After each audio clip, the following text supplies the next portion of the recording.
किसानों को आजकल खाद लेने के लिए बड़ी मशक्कत करनी पड़ रही है। दरअसल इन दिनों सरसों की बुआई का समय चल रहा है, लेकिन किसानों को खाद नहीं मिल पा रही।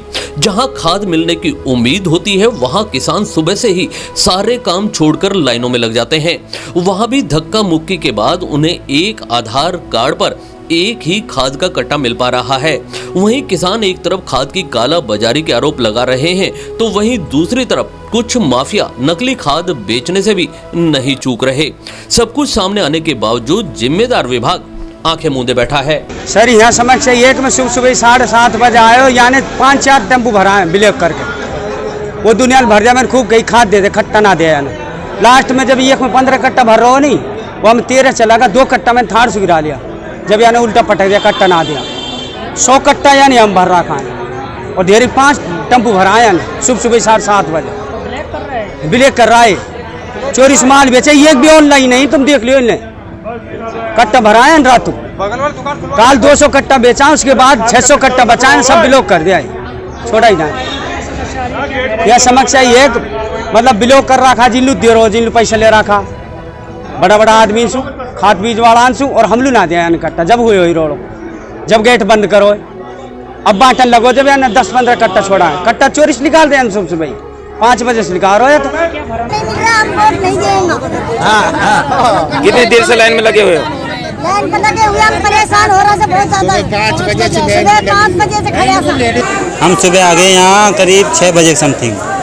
तो हमने 2 पिकअप पीछे के गेट से देखी, हमारे सामने गई भर भर के, और 2 पिकअप आगे से गई है अगला गेट से, मेन गेट से 4 पिकअप। तो जबकि हम 15-20 आदमी इकट्ठे थे वो टाइम। हमने कहा हमको भी एक कट्टा दे दो, हो जो कर लो, ना दिए। फिर दुकान बंद करके चले गई है। अब क्या कह रहे हैं आप आए उधर? अब आए तो अब पुलिस भी ऐसे ही कह रही है, जो कट्टा है जो ही बिकेंगे। बाकी के बगल की दुकान में उनने भी नहीं काट रहे। उधर एक दुकान में, दूसरी में हमारे सामने उसकी वीडियो भी है, उसमें से नहीं काट दे रहे। ये 15-16 कट्टे जो दुकान में वो बांट दिया, वो बांट रहे उनको। ब्लैक कर रहा है। 800 कट्टा है टोटल इसके पे। इसने कल 150 कट्टे बांटे थे। 150 कट्टों के बाद में कहाँ गए कट्टे? एक बंदे लो, एक आधार कार्ड पे 1 कट्टा दिया कल इन्होंने, बाकी आधार कार्ड और किसका लगाए हुए दिखाई। ब्लैक में बांट रहा है। ब्लैक में 4 गाड़ी तो हमारे सामने भेजी इसने। पुलिस चोरी कर रही है। पुलिस वाले दबा रहे, बोल रहे हैं कि जो है वो ले जाओ, बाकी जाओ, नहीं तो हम अपना कार्य तरीका से ठोकेंगे पीटेंगे। अलवर जिले में इन दिनों रबी की फसल में सरसों की बुआई का काम चल रहा है। बारिश के बाद खेतों में किसानों ने जुताई भी शुरू कर दी, लेकिन किसान को खाद नहीं मिल पा रही। एक तरफ सुबह सुबह किसान सारे काम छोड़कर खाद के लिए लाइनों में लगा है, तो वहीं दूसरी तरफ कुछ माफियाओं ने किसानों को नकली खाद बेचने का धंधा शुरू कर दिया है। अलवर जिले में प्याज की फसल और सरसों की 2 फसल ऐसी हैं जिसमें किसानों को अच्छी आमद होने की उम्मीद होती है, लेकिन इस बार बारिश का पानी खेतों में भर जाने से प्याज की फसल जलेबी नामक रोग से खराब हो गई। तो वहीं अब सरसों के लिए किसानों को खाद तक नहीं मिल पा रही। कहीं खाद ब्लैक में मिल रही है, तो कहीं खाद विक्रेताओं पर खाद की काला बाजारी के आरोप लगे हैं। वहीं दूसरी तरफ कुछ माफियाओं ने मौके का फायदा उठाते हुए नकली खाद भी बेचना शुरू कर दिया है।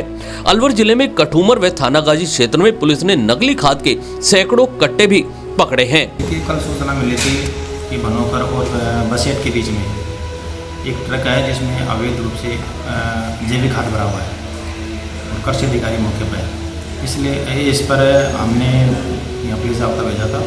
कृषि अधिकारी वहाँ मौजूद मिले थे। कृषि अधिकारी और पुलिस जाब्ता ने वो थाने पर लेकर आए थे। यहाँ पर कृषि अधिकारी श्री बबली से ने मुकदमा दर्ज कराया था, जिसमें चेक करने पर उसमें 270 कट्टे जैविक खाद के थे, जो बिना परमिशन, बिना बिल के मिले थे, जिस पर उसमें एक ड्राइवर था, मिस्त्री लाल जी, उसको गिरफ्तार किया। अलवर कृषि उप निदेशक पीसी मीणा ने बताया कि अलवर जिले में रबी की फसल मुख्य में से एक सरसों की फसल है। मानसून में अच्छी वर्षा होने के कारण सरसों की फसल की ज्यादा बुआई की जा रही है। अलवर जिले में सरसों की बुआई में 2,70,000 हेक्टेयर रकबा में बुआई की गई है। सरसों की खेती में डीएपी और यूरिया खाद की फर्टिलाइजर आवश्यकता होती है। अलवर जिले में रबी फसल के लिए डीएपी और यूरिया खाद की 26,740 मैट्रिक टन की आवश्यकता होती है।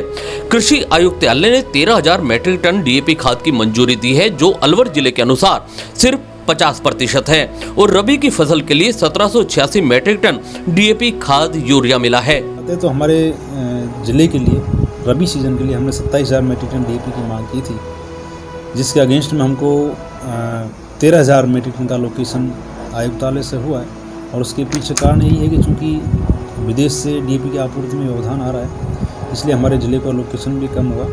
और 13,000 मीट्रिक टन का जो अलोकेशन किया है उसके अगेंस्ट में 1786 मीट्रिक टन डीएपी हमको रबी में मिल चुका है। और आयुक्तालय के द्वारा बराबर इसकी आपूर्ति के ऊपर निगरानी रखी जा रही है। बेहतर से बेहतर व्यवस्था बनाए रखने के लिए सरकार और हमारा कृषि आयुक्तालय दोनों प्रयास कर रहे हैं। और हमारा प्रयास ये रहेगा कि जो जितना डीएपी अथवा एसएसपी हमारे ज़िले में आ रहा है उसका बेहतर से बेहतर मैनेजमेंट हम किस तरह से करें, ये हम और हमारी टीम पूरी तरह से इसमें काम कर रही है। हम जैसे बात करें, गत वर्ष लगभग 2,30,000 हेक्टेयर के आसपास सरसों का एरिया था और हमारा ऐसा मानना है कि इस बार जो बारानी क्षेत्र जिसको हम कहते हैं वो भी कवर होगा, क्योंकि उसमें मॉइस्चर को कंजर्व किया हुआ है किसान भाइयों के द्वारा।